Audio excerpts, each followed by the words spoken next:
বাম ধরে ভাষা আন্দোলন সফল হয়েছিল। আর সেই ভাষা আন্দোলনের পথ ধরে 1962, 1969, 1970 একাত্তর মহান স্বাধীনতা যুদ্ধের মাধ্যমে আমরা দেশ অর্জন করেছি। এই শহীদরা যেন কোনোভাবে রক্তাক্ত না হয়।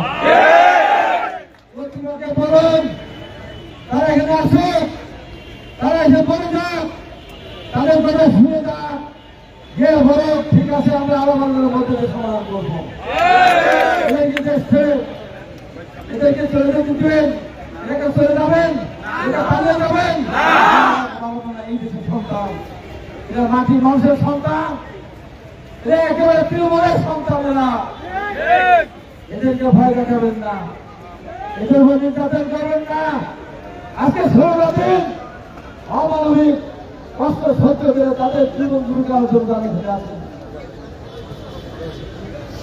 মুক্তিযোদ্ধা সৃষ্টি করে লক্ষ লক্ষ না কোটি কোটি টাকা মুক্তিটা নিয়ে গিয়েছেন। ওইগুলো বাতিল করেন, ওই অর্থ ফেরত দেবেন, আর আমাদের ভাইদের সামান্য চাহিদা পূরণ রাখবে না। এদের রাজ্য দাবি বাংলার মধ্য দিয়ে আমি মনে করি এই সফলতার দিক দেখবে, আমি বলে রাখছি। এখানে যদি আজকে নির্যাতন করে, আজকে যদি এদের উপর আঘাত করেন, এই বিজয়ের আগে আল্লাহর আরশ কেমন যাবে? আপনি যে নির্যাতন করবেন তার জীবনে আপনি অবশ্যই তার ভোগ করবেন। আমি বলি প্রিয় ভাইরা, আপনারা আপনাদের আন্দোলন চালিয়ে যান।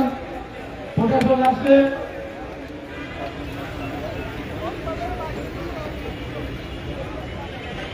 এনারা বলেছেন, এনাদের যে দাবিগুলি আছে আপনার আলোচনা হয়েছে, আপনারা যদি লিখিত দিয়ে দেন ঠিক কি হয়ে যাবে।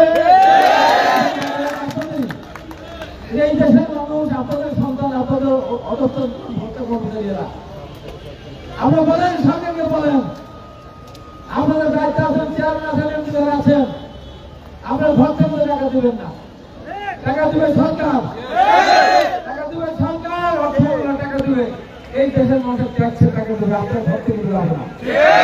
তাহলে কেন আপনার করে বসে করছেন?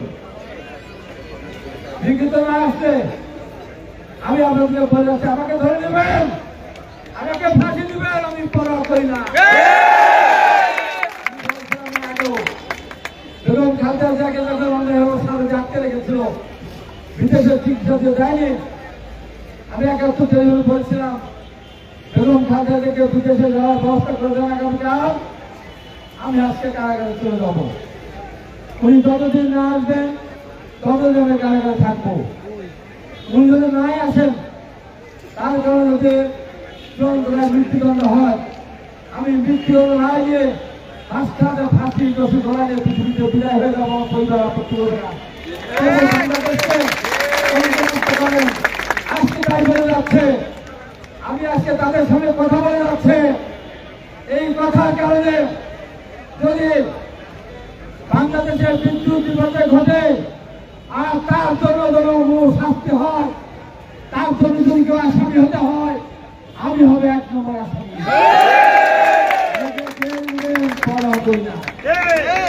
ওই বেঞ্জি আমাকে বলেছিল নিউজ 24-এ, ইন্টারভিউতে, আমি যখন বলেছিলাম কাজকে ধরে নিয়ে এসে আমাদের একটা ঘরে রাখা হতো টিভি অফিসে, 16x18 এরকম রুম, 30-32 জন সাবেক বীজ থেকে শুরু করে ছিনতাইকারী, আমাদের মোহাম্মদ শাহজাহান, শামসুজ্জামান দুটো ভাই, আমাদের আমি লিঙ্কন, বেলাল, স্বামী, মনির, আমাদেরকে রাখা হয়েছিল ওই ঘরে। তখন ইমরুল কায়েস নামে একটা ছেলেকে ধরে নড়াইল থেকে একজন ছিলাম, তাকে টাকার জন্য তাকে ধরে মারত, ও রাজি হয় নাই। পরে আবার ইমাম শেষে চলে গিয়েছিলাম। তারপর আমি কাশিমপুর কারাগার থেকে শুনলাম যে ওকে হত্যা করা বলার নিহত হয়েছে। আমি বললাম গুলি বেরো কোথায়, কোথায়? ওকে আমি রেখে আসলাম ডিবি অফিসে, কোথায় গুলি বেরো, কোথায় পিস্তল বেরো, কোথায় বোমা বেরো। বেঞ্চে আমার ডান পাশে বসা র্যাবের ডিজি জগন ভট্টাচার্য তখন ছিল ব্যক্তিগত কমিশনার, আমাকে বলল, আপনি যদি এই কথা প্রমাণ করতে না পারেন আপনার পরিস্থিতি হবে অত্যন্ত ভয়ানক। আমি সেটি আমার ডান পাশে বসেছিল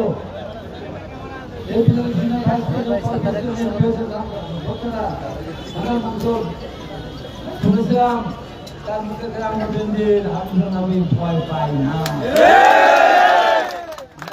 বলতে আজরাইল কারণ বাংলাদেশের আজরাইল সেকেন্ড আজরাইল ছিল বাংলাদেশের বেঞ্জি পড়া করি নাই। তাই আজকে এখানে বলে যাচ্ছে আমার এই ভাইদের মেনে নিতেই হবে। হয়েছে সেটা লিখিত ভাবে তাদের কাছে দেন। তাদের সন্তান আছে, স্ত্রী আছে, নাবালক শিশু আছে, স্ত্রীর পেটে সন্তান আছে, গর্ভবতী মা আছে। দেখুন, এদের দিকে তাকিয়ে দেখুন, এই বাংলাদেশের নাগরিকেরা এদেরকে বাড়ি যাওয়ার ব্যবস্থা করেন, আলোচনা করেন, লিখিত দেন, এরা বাড়ি যাবে। আলোচনা সাপেক্ষে এদের দাবি দেবো আপনারা মেনে নিবেন। কত দূরের দাবি দেবো আপনারা মানতে হয়। যত কর্মচারী এবং এরা সবচেয়ে সেন্সিটিভ জায়গায় আসলে কয়েকদিন হয়তো তাহলে দাম বেড়ে যাবে, যার মজুদ থাকে সেখান থেকে কিন্তু 2-4 দিন চলতে পারবে। কিন্তু বিদ্যুৎ যদি 2 দিন বন্ধ হয়, কোটি কোটি টাকা এই মাংসটা ফিরে রাখবেন।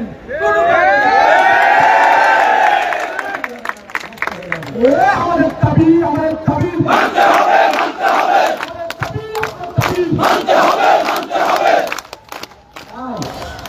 আমি আমার বক্তব্য না বাড়িয়ে আমার ভাইদের পক্ষে এই কথা বলে আমি রাস্তায় যাবো। আমার রাস্তায় সব লোকগুলো বসে আছে, আমি টেলিফোন আমার খোলা থাকবে, অনেক কথা বলবে, আপনারা কথা বলবেন। যেগুলো পরিস্থিতি হলে দরকার হলে আমি আবার গাড়ি ব্যাক করবো।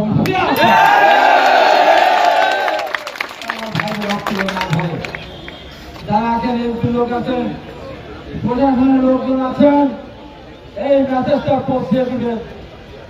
এই জীবনে কোনদিন ভয় পায় নাই, মুক্তিযুদ্ধে গিয়েছি, জীবনটা বাজি রেখে আন্দোলন সংগ্রাম করেছি, তাকে তোলা পিষ্ট হচ্ছে, পুলিশের মার থেকে হাসপাতালে গেছে, রিমান্ডে গেছে, অন্যায় কাছে মাথা নত করি সেখানে হাজির হয়েছে। এক কথা মহান আল্লাহ তাআলা ছাড়া আমি কাউকে হিসাব করলে পরোয়া করি না।